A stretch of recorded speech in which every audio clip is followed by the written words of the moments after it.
Educators of Bago who have raised the bar high and etched positive changes in the educational landscape of the division.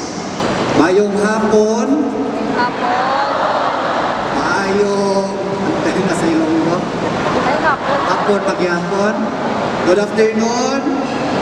Magandang hapon sa liwan. Finally, natuloy magkita tayo. Ang term na City of Beautiful People, ari na sa Bago. Look at you. Wala na kayo kakilala sa uban. Your determination at the efforts you have demonstrated throughout 2019. I am happy to look back on the many accomplishments you had and be looking forward to more things you can do in the coming years. Indeed, as what our superintendent had said, the Coliseum is full of good-looking and beauteous educators. So that is not just but a compliment, it is really makita mo man nga nag-smile sila.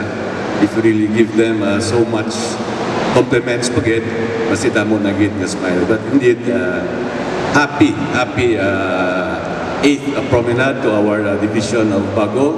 Fitting that our educators would the first line to hold their promenade para sa ating fiesta. Tonight you will be having this afternoon you'll be having your 8th Educators Promenade and Harvest of Excellence, and your theme celebrating diversity, sustainability, and success is very appropriate to the occasion because it is only through sustainability that we are able to move on and affect as many lives as we can.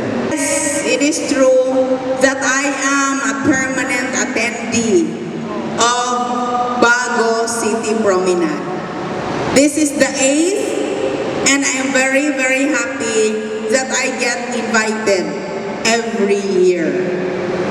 This promenade, I believe, is and should be done every year to recognize efforts in response to the call to render excellent public service.